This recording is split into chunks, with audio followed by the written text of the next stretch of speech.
Hello everyone, வணக்கம் and welcome back to my channel Long Haired Princess Ella.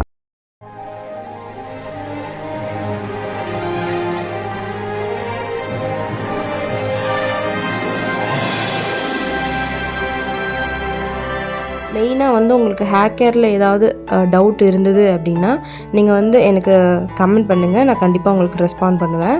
So அதுக்கு முன்னாடி நீங்கள் அதெல்லாம் பார்க்கணுன்னா நீங்கள் கண்டிப்பாக என்னோடய சேனலை சப்ஸ்கிரைப் பண்ணணும், மறக்காமல் லைக் பண்ணணும். ஸோ சரி வாங்க, இப்போ நம்ம டைம் டிலே பண்ணாமல் வீடியோக்குள்ளே போகலாம். ஸோ கைஸ், இன்றைக்கி நம்ம பார்க்கக்கூடிய பேக் என்ன அப்படின்னு பார்த்தீங்கன்னா, ஆக்சுவலி இது பேக்கு கிடையாது. எனக்கு ஹேர் பேக்லாம் போட்டு டைம் இல்லை, முடி ரொம்ப ஃப்ரிஸியாக இருக்குது, எனக்கு கொஞ்சம் ஸ்மூத்தாக சாஃப்டாக இருக்கணும், நீட்டாக இருக்கணும், ஸ்ட்ரெயிட் லுக்காக இருக்கணும் அப்படிங்கிறவங்களுக்கு இது ஒரு சிம்பிளான ஈஸியான அப்படியே ஆன் த வேல நம்ம பண்ணிக்கிட்டு போயிடலாம், அந்த மாதிரியான ஒரு விஷயந்தான் இது. ஸோ இது எப்படி பண்ணலாம் அப்படின்னா, கடலை மாவு இருக்கு இல்லையா, ஒரிஜினல் ப்ளைனான கடலை மாவு எடுத்துக்கணும். பஜ்ஜி மாவு, போண்டா மாவுலாம் எடுத்துடாதீங்க. ப்ளைனாக ஒரிஜினலாக இருக்கிற ரா கடலை மாவு எடுத்துக்கோங்க. ஸோ அதை நான் ஒரு 1/2 கப் எடுத்திருக்கேன். இது கூடவே நம்ம ஆட் பண்ணுற ரொம்ப ரொம்ப முக்கியமான ஸ்ட்ராங்கான இன்க்ரீடியன்ட் என்ன அப்படின்னு பார்த்தீங்கன்னா, லெமன் தான். ஒரு ஃபுல் சைஸ் லெமன் நான் எடுத்திருக்கேன். இது எதுக்காக யூஸ் பண்ணுறோம் அப்படின்னு பார்த்தீங்கன்னா, நம்ம ப்ளைனாக கடலை மாவு யூஸ் பண்ணுறதை விட லெமன் கூட மிக்ஸ் பண்ணி யூஸ் பண்ணும்போது அதனோட அவுட்கம் ரொம்பவே நல்லாயிருக்கும். அதுக்காக தான் சொல்கிறேன். அண்ட் உங்கள் ஸ்கேல்பில் ஏதாவது இன்ஃபெக்ஷனோ இச்சிங்கோ இருந்ததுன்னா இது நீங்கள் யூஸ் பண்ணும்போது உங்களுக்கு அது கம்ப்ளீட்டாக ரிமூவ் ஆகிடும். டேண்ட்ரஃப் இனிஷியல் ஸ்டேஜில் இருந்தாலும் சரி, டேண்ட்ரஃப் வர மாதிரி இருந்தாலும் சரி, தலைமுடி பிசு பிசுன்னு இருந்தாலும் சரி, ரொம்ப ஆயிலியாக இருந்தாலும் சரி, அந்த மாதிரி டைம்லலாம் நீங்கள் யூஸ் பண்ணும்போது உங்களுக்கு சூப்பராக ஒரு ரிசல்ட் கொடுக்கும். ரொம்ப க்ளீன் ஸ்கேல்பாக கிடைக்கும். ஒருவேளை உங்களுக்கு தலையில் காயமாக இருக்குது, பெயின் கடிச்சதுனால காயமாகிடுச்சு, இல்லை தலையில் ஹீட்டுனால கொப்பளம் இருக்குது அப்படின்னா நீங்கள் இந்த பேக் யூஸ் பண்ணக்கூடாது. நான் இப்போவே சொல்லிடுறேன். யூஸ் பண்ணிவிட்டு அப்புறமா எரிச்சலாக இருக்கும், ரொம்ப வலிக்கும். ஸோ அதனால் அவாய்ட் பண்ணிவிடுங்க அந்த மாதிரி இருக்கிறவங்க. ஸோ இப்போ இது கூடவே நான் என்ன சேர்த்துக்க போகிறேன்னா, விட்டமின் இ கேப்சூல் இருக்கு இல்லையா, அதுதான் யூஸ் பண்ணிக்க போகிறேன். இது எதுக்காகனா, கடலை மாவு யூஸ் பண்ணும்போது நம்ம ஸ்கேல்பில் இருக்கிற ஆயிலெல்லாம் கம்ப்ளீட்டாக எடுத்துரும். ஸோ நேச்சுரலாக நம்ம ஹேர்லேயே ஒரு ஆயில் இருக்கும், எப்பயுமே ஷைனிங்காக மெயின்டைன் பண்ணுறதுக்கு. அதையும் ஃபுல்லாக உறிஞ்சிடக்கூடாது இல்லையா, அதுக்காக தான் நம்ம விட்டமின் இ ஆயில் சேர்த்துருக்கோம். இது சேர்க்கும் போது நம்மளுக்கு எக்ஸ்ட்ரா ஒரு மாய்ஸ்சரைசிங் கிடைக்கும். ட்ரை ஆனாலும் அந்த ட்ரைனஸை கம்மி பண்ணுறதுக்காக தான் இந்த விட்டமின் இ ஆயில் சேர்த்துருக்கேன். ஸோ இப்போ இதை குடிக்கிற தண்ணி இருக்கு இல்லையா, நம்ம இன்டேக் எடுத்துக்கிற தண்ணி இருக்கு இல்லையா, அதை இதில் ஊற்றி ஒரு க்ரீம் மாதிரி கிட்டத்தட்ட பார்த்திங்கன்னா மாவு பதத்துக்கு நல்லா பிசைஞ்சு எடுத்துக்கோங்க. ரொம்ப திக்காக இல்லை, ஷேக் காப்பி யூஸ் பண்ணால் எப்படி கலப்போமோ அந்த மாதிரி க்ரீம் கன்சிஸ்டன்சிக்கு எடுத்துக்கோங்க. ஸோ நல்லா இந்த மாதிரி ஒரு விஸ்க் வச்சு நீங்கள் கலக்கிக்கலாம், இல்லை கையிலே பண்ணுறதுனால பண்ணிக்கலாம். ஸோ நல்லா இந்த மாதிரி கட்டிங் இல்லாமல் நல்லா இந்த மாதிரி இப்படி இருக்கணும், ரொம்ப வளைஞ்சிட்டு போகிற மாதிரிலாம் பண்ணாதீங்க. இது நம்ம பேக்காக போட போகிறதில்ல, எப்படி யூஸ் பண்ணுறதுன்னு நான் சொல்கிறேன். நீங்கள் ஃபஸ்ட்டு ஹேர் வாஷ் பண்ணுறதுக்கு முன்னாடி உங்கள் ஹேரை ஃபுல்லாக டீடாங்கிள் பண்ணிவிடுங்க. டீடாங்கிள் பண்ணிவிட்டு அதுக்கப்புறமா இந்த க்ரீமை டேரெக்டாக உங்கள் ஸ்கேல்பில் போட்டு நல்ல சர்க்குலர் மோஷனில் ஃபஸ்ட்டு அப்ளை பண்ணிக்கோங்க. அப்ளை பண்ணிவிட்டு சர்க்குலர் மோஷனில் நல்லா ஒரு மசாஜ் பண்ணிக்கோங்க. அந்த மாதிரி மசாஜ் பண்ணிவிட்டு அதுக்கப்புறமா நீங்கள் ரெகுலர் பேசிஸில் ஷாம்பு யூஸ் பண்ணாலும் சரி, ஷியாக்காய் யூஸ் பண்ணாலும் சரி, அது யூஸ் பண்ணுங்கள். பட் மைல்டாக யூஸ் பண்ணுங்கள். நான் எனக்கு இப்போது ஆல்ரெடி நான் ஹேர் வாஷ் பண்ணியிருக்கேன், முடி ஆல்ரெடி ட்ரையாக தான் இருக்குது, ஆயில் வைக்கல அப்படின்னாலும் இந்த பேக் யூஸ் பண்ணுவேன். ப்ளைனாக யூஸ் பண்ணுவேன். அப்போ நான் ஷியாக்காவோ ஷாம்புவோ யூஸ் பண்ண மாட்டேன். ஏன்னா இது நல்ல ஒரு ஷாம்பு கன்சிஸ்டன்சியில் தான் இருக்கும். நீங்கள் தலைக்கு குளிக்கும் போது உங்களுக்கு தெரியும். கடலை மாவும் நம்ம இதுக்கு யூஸ் பண்ணலாம், இல்லைன்னா பாசி பயிர் இருக்கு இல்லையா, அந்த மாவு கூட நீங்கள் யூஸ் பண்ணலாம். கடலை மாவு நம்மளுக்கு இன்ஸ்டண்ட்டாக உடனே கிடச்சிரும். அதனால தான் நான் இது எடுத்திருக்கேன். நிறைய பேருக்கு பேக்லாம் ரெடி பண்ணுறதுக்கு டைமே இருக்காது, ஊற வைக்கிறதுக்கும் டைம் இருக்காது, ஆனால் முடியும் கேர் பண்ணிக்கணும் அப்படின்னு நினைப்பாங்க. இப்போ ஹாஸ்டல் கேர்ள்ஸ்லாம் இருக்கீங்கன்னா இந்த பேக்லாம் தாராளமாக யூஸ் பண்ணலாம். நீங்கள் ரெகுலர் பேசிஸில் இந்த கடலை மாவு பேக் யூஸ் பண்ணிட்டு வரும்போது உங்கள் முடியிலையும் நல்ல ஒரு டெக்ஸ்சர் உங்களால் ஃபீல் பண்ண முடியும், ரொம்பவே நல்லாயிருக்கும். ஸோ இந்த பேக்கை நான் இப்போ எப்படி அப்ளை பண்ண போகிறேன் அப்படிங்கிறத நான் கம்ப்ளீட்டாக சொல்கிறேன். அதுக்கு முன்னாடி நீங்கள் இது ரொம்ப நேரம் ஊற வைக்கணும் அப்படின்றதுலாம் அவசியம் இல்லை.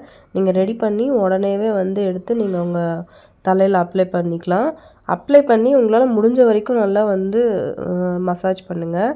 பொதுவாகவே கடலை மாவு பார்த்திங்கன்னா எல்லா விதமான அழுக்கு, எண்ணெய் பிசுபிசுப்பு இதெல்லாம் அப்சர்வ் பண்ணி நீட்டாக வந்து க்ளீன் பண்ணிவிடும். உங்களுக்கு டவுட் இருந்ததுன்னா உங்கள் கையில் கொஞ்சமாக கோகோனட் ஆயில் அப்ளை பண்ணிவிட்டு நீங்கள் கடலை மாவு கொஞ்சம் போட்டு ஹேண்ட் வாஷ் பண்ணி பாருங்கள். அப்படியே ஹேண்ட் வந்து ஸ்மூத்தாக இருக்கும், நல்லா ஒயிட் அண்ட் ஃபீல் கொடுக்கும், ரொம்ப நல்லாயிருக்கும். ஃபேஸ்க்கு கூட நம்ம கடலை மாவு யூஸ் பண்ணலாம். இந்த பேக்கு வந்து நீங்கள் அப்படியே எடுத்து உங்கள் ஃபேஸ்லேயும் அப்ளை பண்ணி ஃபேஸ் பேக்காகவும் யூஸ் பண்ணலாம், இதை ஹேர் பேக்காகவும் யூஸ் பண்ணலாம். ஸோ இது வந்து ஹேர் பேக் மாதிரிலாம் போட தேவையில்லை. ஜஸ்ட்டு நீங்கள் ஷேக்காவோ ஷாம்புவோ தலைக்கு போட்டு குளிப்பீங்க இல்லையா, அதே மாதிரி தலைக்கு குளிச்சுட்டு வந்துடுங்க. நானும் இப்போ அதே மாதிரி தலைக்கு குளிச்சுட்டு வந்துட்டேன், அதனால தான் நான் காமிக்கல. ஸோ இது வந்து நம்மளுக்கு டைமே சுத்தமாக இல்லைப்பா எனக்கு, ஆனால் ஹேர் கேர் வேணும் அப்படின்னா டக்குன்னு இந்த மாதிரி நீங்கள் பண்ணலாம், ரொம்ப நல்ல ரிசல்ட் இருக்கும். இது மெயினாக வந்து நான் ஆல்ரெடி சொன்ன மாதிரி உங்கள் ஸ்கேல்ப் இன்ஃபெக்ட் ஆகாமல் தடுக்கும். அதிகமாக ஷாம்பு யூஸ் பண்ணுற பர்சனாக இருந்தீங்க அப்படின்னா உங்களோட நேச்சுரலான ஹேர் ஷைனிங்கை வந்து அப்படியே வந்து மெயின்டைன் பண்ணிக்கிறதுக்கு இந்த பேக் வந்து ரொம்பவே ஹெல்ப்ஃபுல்லாக இருக்கும். ஸோ எப்பவும் போல் நான் வந்து தலைக்கு குளிச்சுட்டு வந்துட்டேன், டவல் ட்ரையிங் வந்து பண்ணிகிட்ருக்கேன். டவல் ட்ரையிங் பண்ணிவிட்டு முடி எப்படி இருக்குது அப்படின்றத வந்து காமிக்கிறேன். இப்போவே முடி வந்து ஸ்மூத்தாக இருக்குது, நம்ம எந்த பெருசாக ஒரு எஃபெக்ட்டும் எடுக்கலை. ஜஸ்ட்டு வந்து கடலை மாவு, lemon and vitamin E oil வச்சு நம்ம வந்து ஹேர் வாஷ் பண்ணிட்டு வந்திருக்கோம். நான் வந்து இந்த பேக்கு கூடயே வந்துட்டு ஷேக்கை கொஞ்சமாக மிக்ஸ் பண்ணி அப்ளை பண்ணி உடனே ஹேர் வாஷ் பண்ணிட்டேன். உங்களுக்கு அப்படி அதாவது கெமிக்கல் இல்லாத ஷேக்காக இருந்தால் நீங்கள் அப்படி யூஸ் பண்ணலாம். நீங்கள் கடையில் வாங்குறீங்கன்னா கண்டிப்பாக ப்ரிசர்வேட்டிவ்ஸ்லாம் போட்டு கெமிக்கலாக தான் இருக்கும், அதெல்லாம் அந்த மாதிரி போட்டு ஊற வைக்காதீங்க. ப்ளைன் ஷேக்கா பவுடர் இருந்தாலும் ஓகே, அப்படி கூட யூஸ் பண்ணலாம். பட் அப்படி இல்லாத பட்சத்தில் அந்த மாதிரி பண்ண வேண்டாம், அப்போ இந்த பேக்கோடைய சொல்யூஷன் வந்து நமக்கு கிடைக்காம போயிடும். ப்ளைனாக நீங்கள் கடலை மாவு பேக் மட்டும் போட்டுட்டு நல்லா வந்து வாஷ் பண்ணிவிட்டு அதுக்கப்புறமா வந்து நீங்கள் ஷாம்புவோ இல்லைன்னா ஷேக்காவோ கொஞ்சமாக யூஸ் பண்ணிக்கோங்க, நிறைய பண்ண வேணாம், கொஞ்சமாக யூஸ் பண்ணி நீங்கள் வந்து ஹேர் வாஷ் பண்ணிட்டு வந்துடலாம். ஸோ இப்போ நான் முடியை வந்து கையிலே உதறி விட்டுட்டு எல்லாத்தையும் பிரித்து விட்டுக்கிறேன். லாங் ஹேராக இருந்தாலே அப்படி தான், தட்டும் போது எப்போ பார்த்தாலும் சிக்கு போட்டுக்கும். கொஞ்சம் யோசித்து தான் வந்து முடியை தட்டணும், இல்லைன்னா அதுலேயே நிறைய சிக்கு போடும்.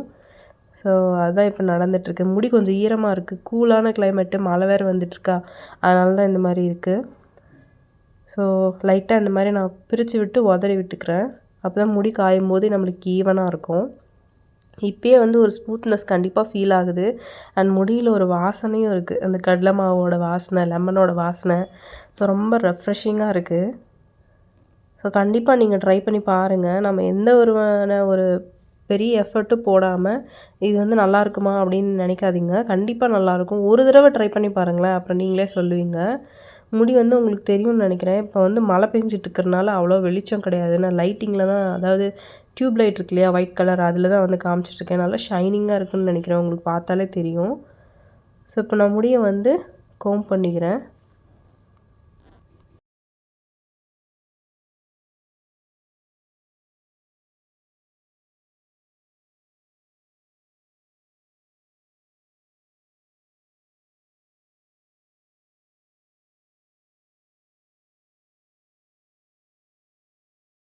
ஸோ நான் வந்து கோம் பண்ணி முடிச்சிட்டேன். இப்போ முடி வந்து லைட்டாக உதறி விட்டுக்கிறேன். கிளைமேட்டுக்கு தகுந்த மாதிரி தான் ஹேர் வந்து ட்ரை ஆகும். ட்ரை ஆனதுக்கப்புறம் எப்படி இருக்குதுன்னு நான் காமிக்கிறேன். ஸோ இப்போ வந்து பார்த்திங்கன்னா முடி ஓரளவுக்கு ட்ரை ஆகிடுச்சு. இதுக்கு மேலே விடுறதுக்கு எனக்கு பிடிக்கல, ஏன்னா ஒரு மாதிரி சில் கிளைமேட்டாக இருக்கிறனால முடியும் லைட்டாக ஈரமாக இருக்கிறனால ஒரு மாதிரி இருக்குது. அதனால் நான் வந்துட்டு ஃபேன் காற்றுல காய வச்சுட்டு முடியை வந்து பின்னல் போட்டுக்க போகிறேன். இப்போ வந்து பாருங்கள், முடி நல்லாவே ஒன்றோட ஒன்று ஒட்டாமல் நல்லாவே நீட் லுக்காக இருக்குது, பவுன்ஸியாகவும் இருக்குது. ஸோ நான் கிட்டக்க வந்து ஷோ பண்ணுறேன் பாருங்கள், எந்த அளவுக்கு முடி வந்து ஷைனிங்காக இருக்குது அப்படின்னு சொல்லிட்டு. ஸோ உங்களுக்கு தெரியும்னு நினைக்கிறேன், ஸ்மூத்தாக இருக்குது, ஷைனிங்காகவும் இருக்குது, முடி ஒன்றோட ஒன்று ஒட்டாமல் இருக்குது, நேச்சுரலாக இருக்குது. நான் எப்போவுமே டைட்டாக வந்து பின்னல் போடுவேன், கீழே மட்டும்தான், ஸ்கேல்ஃபில் போட மாட்டேன். அதனால் முடி வந்து லைட்டாக ஒரு கேர்லியாக தெரியும். ஸோ நல்லா ஷைனிங்காகவும் இருக்குது, சாஃப்டாகவும் இருக்குது. நான் வந்து ஆயில் அப்ளை பண்ணல, ப்ளைன் ஹேர் தான் இருந்தது, அதிலே வந்து ஹேர் வாஷ் பண்ணிட்டு வந்திருக்கேன். ஸோ நீங்கள் ஆயில் அப்ளை பண்ணுறீங்கன்னா எக்ஸ்ட்ரா கொஞ்சம் கடலை மாவு, ஷேக்கெல்லாம் ஆட் பண்ணுற மாதிரி இருக்கும். ஸோ அவ்வளோதான் கைஸ், முடி காஞ்சிருச்சு, இதுக்கு மேலே நான் வந்து விட விரும்பலை. ஸோ தலை பின்னிக்கிறேன். ஸோ ஃபைனலாக பார்த்தீங்கன்னா இதுதான் அவுட்கம். பின்னல் வந்து போட்டுட்டேன், முன்னை விட இப்போ வந்து நல்லாவே தெரியும்னு நினைக்கிறேன் ஷைன்னஸ்ஸு. ஸோ இது வந்து ரொம்பவே சிம்பிளான பேக் தான். இது யார் வேணாலும் பண்ணலாம், ஹாஸ்டல் கேர்ள்ஸ் பண்ணலாம், ஸ்கூல் போகிறவங்க பண்ணலாம், காலேஜ் கேர்ள்ஸ் பண்ணலாம். ஜஸ்ட்டு நீங்கள் ஹேர் வாஷ் பண்ணுற டைமிங் என்னவோ அதுதான் நடக்கும். எக்ஸ்ட்ரா நீங்கள் ஒரு நிமிஷம் கூட விட தேவையில்லை, ஜஸ்ட்டு நீங்கள் ஹேரில் அப்ளை பண்ணி ஹேர் வாஷ் பண்ணிக்க போகிறீங்க. முடிஞ்ச வரைக்கும் ட்ரை ஸ்கேல்பில் அப்ளை பண்ணுறீங்க அப்படின்னா ஷாம்பு யூஸ் பண்ணாதீங்க.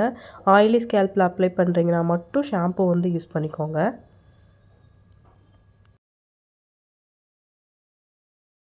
ஸோ அவ்வளோதான் கைஸ், இந்த பேக் யார் வேணாலும் ட்ரை பண்ணலாம். அவுட்கம் ரிசல்ட்டும் உங்களுக்கு நான் வந்து ஷோ பண்ணிட்டேன். ஹேரில் அப்ளை பண்ணுறது காமிக்கல, ஏன்னா அது ஆஸ் யூஷுவல் ஹேர் வாஷ் பண்ணுற மாதிரி தான். நீங்களும் ட்ரை பண்ணி பார்த்துட்டு எப்படி இருந்துச்சுன்னு கமெண்ட்டில் சொல்லுங்கள். ஸோ கைஸ், இந்த வீடியோ உங்களுக்கு பிடிச்சிருந்ததுன்னா மறக்காமல் நம்ம சேனலுக்கு ஒரு லைக் பண்ணிவிடுங்க. அப்புறம் கண்டிப்பாக உங்கள் ஃபேமிலி அண்ட் ஃப்ரெண்ட்ஸ் கூட ஷேர் பண்ணுங்கள். உங்களோட தாட்ஸ் என்ன அப்படிங்கிறதையும் கமெண்ட் பாக்ஸில் வந்து சொல்லுங்கள். கண்டிப்பாக நான் வந்து உங்களுக்கு ரெஸ்பான்ஸ் பண்ணுவேன். Until then, this is Long Hair Princess Ella. See you on next video. Thank you. Bye-bye.